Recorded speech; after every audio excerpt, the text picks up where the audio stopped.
बिस्मिल्लाहिर्रहमानिर्रहीम। अस्सलाम वालेकुम वरहमतुल्लाहि वबरकातुहू। हाबिल और काबिल का किस्सा। जी हाँ, आज हमारी वीडियो हाबिल और काबिल के बारे में है। हाबिल और काबिल कौन थे? रुए ज़मीन पर सबसे पहला कातिल काबिल और सबसे पहला मकतूल हाबिल है। काबिल और हाबिल ये दोनों हज़रत आदम अलैहिस्सलाम के फ़र्जंद हैं। इन दोनों का वाक़या ये है कि हज़रत हव्वा रज़ी अल्लाह ताला अन्हा के हर हमल में एक लड़का और एक लड़की पैदा होते थे और इस हमल के लड़के का दूसरे हमल की लड़की से निकाह किया जाता था। इस दस्तूर के मुताबिक हज़रत आदम अलैहिस्सलाम ने काबिल का निकाह ल्यूज़ा से, जो काबिल के साथ पैदा हुई थी, करना चाहा,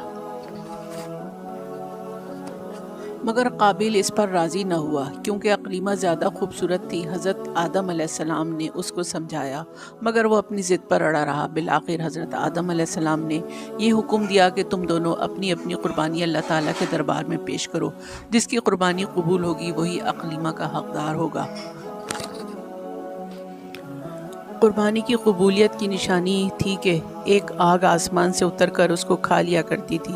चुनांचे काबिल कुछ गेहूं की बालें और हाबिल ने एक बकरी क़ुरबानी के लिए पेश की। आसमानी आग हाबिल की क़ुरबानी को खा लिया और काबिल के गेहूं को छोड़ दिया।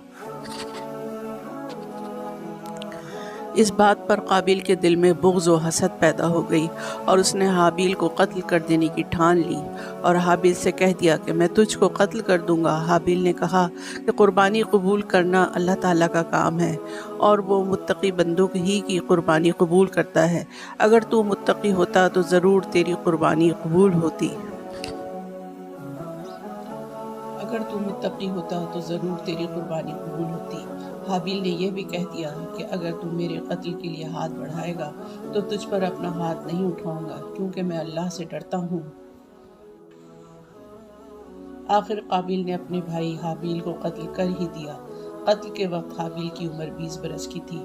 कत्ल का यह हादसा मक्का मुकर्रमा में जबल सोर के पास जबल हिरा की घाटी में हुआ।